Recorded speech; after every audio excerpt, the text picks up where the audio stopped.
और ध्रुव कहकर इसमें गति का न होना बताते हैं।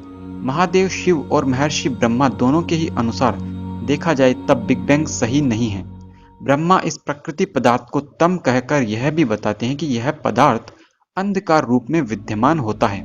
इसे त्रिगुण कहकर बताते हैं कि इसमें 3 गुण सत्व, रज और तमस साम्य अवस्था में रहते हैं। इस पदार्थ को व्यक्त भी कहा गया है, यानी कि इस पदार्थ के तीनों गुणों में तमस गुण का एक लक्षण अंधकार उस समय विद्यमान रहता है।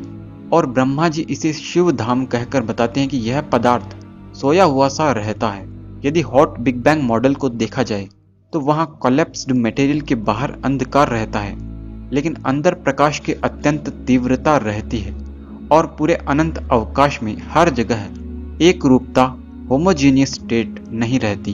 वेदों में नासदीय सूक्त के पहले मंत्र में बताया गया है कि सृष्टि में सबसे पहले न सत था न असत, यानी कि तब सत यानी प्रकृति की व्यक्त अवस्था नहीं थी और असत यानी अवकाश भी नहीं था, क्योंकि संपूर्ण पदार्थ ने पूरे अनंत अवकाश को भर रखा था, इसलिए कोई खाली स्थान भी नहीं था। इसी मंत्र में आगे कहा है नासी द्रजो नो व्योमा परो यत्, यानी कि परम व्योम भी नहीं था। यहाँ परम व्योम का मतलब आकाश है। आकाश यानी स्पेस टाइम फैब्रिक। उस समय स्पेस टाइम फैब्रिक भी नहीं होता है, जबकि बिग बैंग में शुरुआत में स्पेस टाइम फैब्रिक होता है। इस तरह वेदों, महादेव शिव और महर्षि ब्रह्मा के अनुसार ब्रह्मांड की शुरुआती अवस्था बिग बैंग से नहीं मिलती। वेदों ने यह भी कहा यथा पूर्वम कल्पयत दिवम च पृथ्वी। इस मंत्र के अनुसार हमारा ब्रह्मांड पहला ब्रह्मांड नहीं है, बल्कि इससे पहले भी ऐसे कई ब्रह्मांड बन और नष्ट हो चुके हैं, यानी कि क्रिएशन और डिस्ट्रक्शन का साइकिल एटर्नल है। इस मंत्र में बताया गया है कि जैसा पहला ब्रह्मांड बना था वैसा ही अगला ब्रह्मांड होता है, यानी कि सब कुछ समान होता है। जितनी ऊर्जा और मास पहले ब्रह्मांड में थी उतनी ही इस ब्रह्मांड में है, यानी एनर्जी हमेशा कंजर्व्ड रहती है, जबकि बिग बैंग में एनर्जी कंजर्वेशन लॉ बुरी तरह फेल होता है।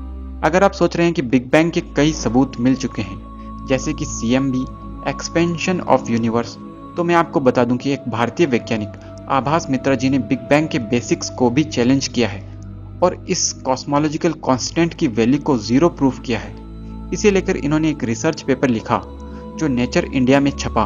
अल्बर्ट आइंस्टाइन भी मानते थे कि एक साथ बहुत सारा मैटर, यानी पूरे ब्रह्मांड जितना मैटर एक जगह नहीं समा सकता। CMB को लेकर यह भी सवाल है कि CMB का टेम्परेचर हर जगह सेम ही क्यों मिलता है, और यह रेडिएशन 13 अरब साल पहले मुक्त हुआ था, तब आज हमें यह कैसे मिल रहा है, जबकि हमारा ब्रह्मांड एक्सीलरेशन के साथ एक्सपेंड कर रहा है। मॉडर्न साइंस नहीं जानता कि फोटोन, इलेक्ट्रॉन, न्यूट्रिनो, क्वार्क्स, इनसे भी सूक्ष्म तत्व कौन से हैं और सबसे सूक्ष्म तत्व क्या है जो सबका कारण है। इसे न जानकर मॉडर्न साइंस अपने ज्ञान की सीमा में ब्रह्मांड को बांध रहा है। दोस्तों, हमारे लिए महादेव शिव का प्रूफ एक कंक्रीट एविडेंस है। महादेव शिव और महर्षि ब्रह्मा के द्वारा बताए गए तथ्यों से बिग बैंग थियरी गलत साबित होती है। तो फ्रेंड्स, इस बारे में आप क्या सोचते हैं, कौन सही है, ब्रह्मांड का अधूरा ज्ञान रखने वाली मॉडर्न साइंस या ब्रह्मांड को पूरा जानने वाले महादेव शिव? कमेंट में मुझे ज़रूर बताएं। मैं मिलता हूं आपसे किसी अगले वीडियो में, तब तक के लिए नमस्ते।